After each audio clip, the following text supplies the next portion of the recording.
Hey, what's up, guys? I just want to tell you that this video you're watching, it's just a clip. You could watch the full episode on our YouTube channel. Also, you could check the whole episode on all platforms where podcast streaming is available. And you have to realize that in dentistry, the day you die, you probably did not understand 90% of how that body works and the, all the diseases and the bacteria and the fungi and cancer. And it's something that you can donate your entire life existence to and still leave Earth scratching your head thinking, I wonder what that's all about. I mean, I seriously think the pyramids were 5,000 years ago.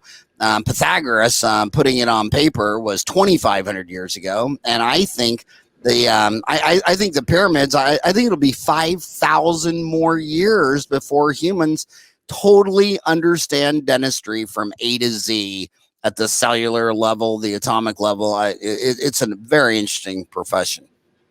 It's definitely true.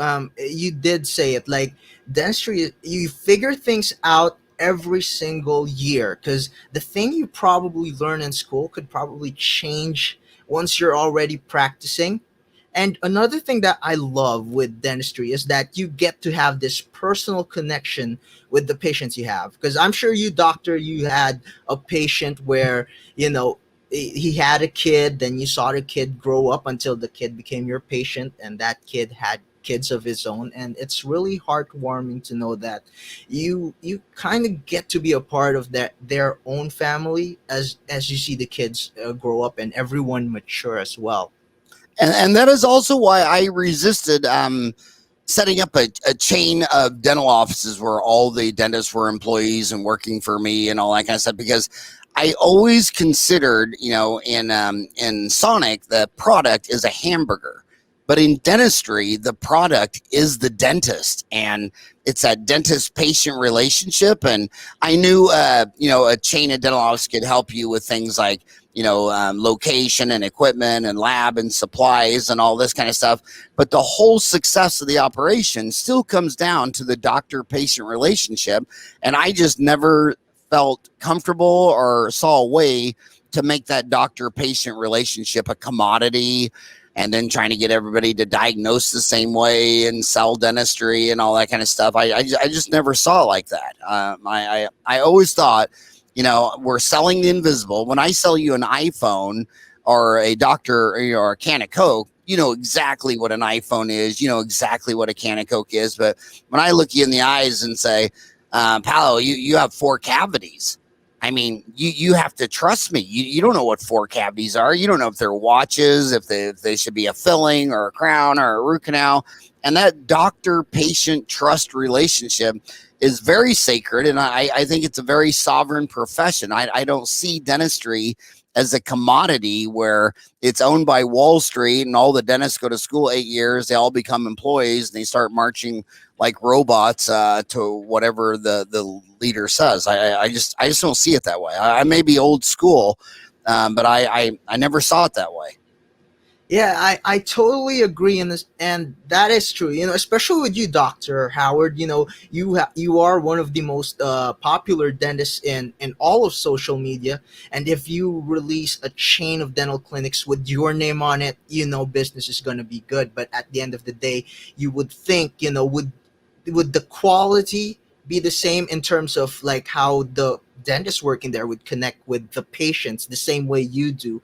And I see how perfectionist you are when it comes to that, because at the end of the day, it's always a personal relationship, because everybody is so focused on being the best dentist when in fact you just need to be the best dentist for the patient you are talking to at the moment. And even the lawyers agree that, in all crimes, I'm innocent till proven guilty.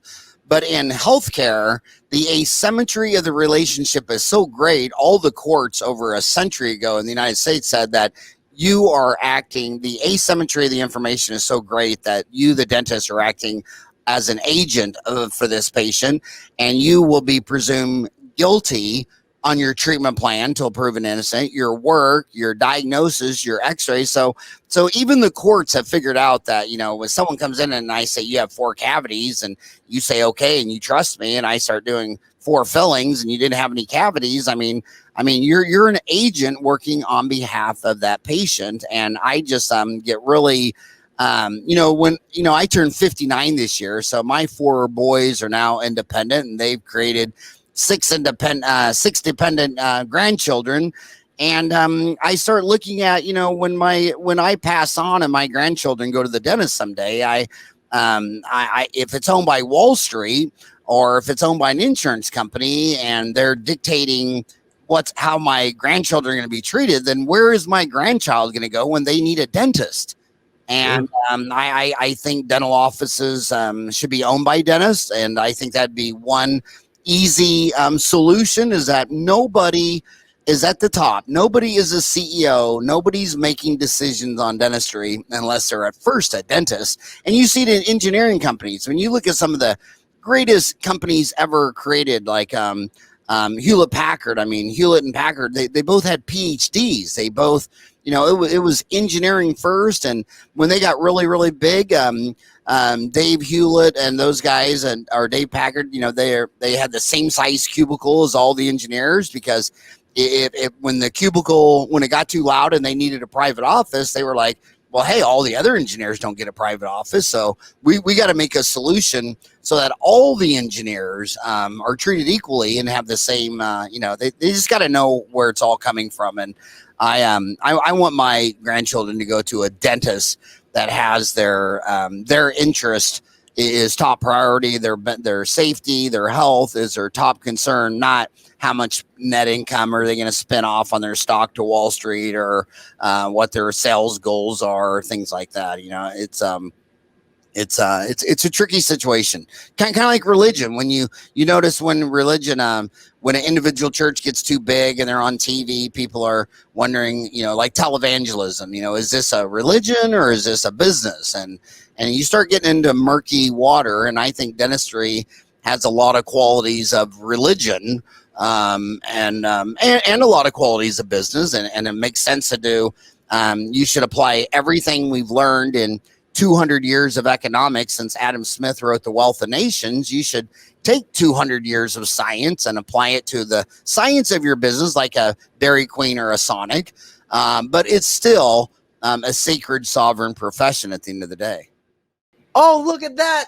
You watch until the end of the show. Like, don't forget to subscribe to all our social media accounts. Also, don't forget to share it with your friends and like comment down below if you have thoughts regarding it. I'd love to read it.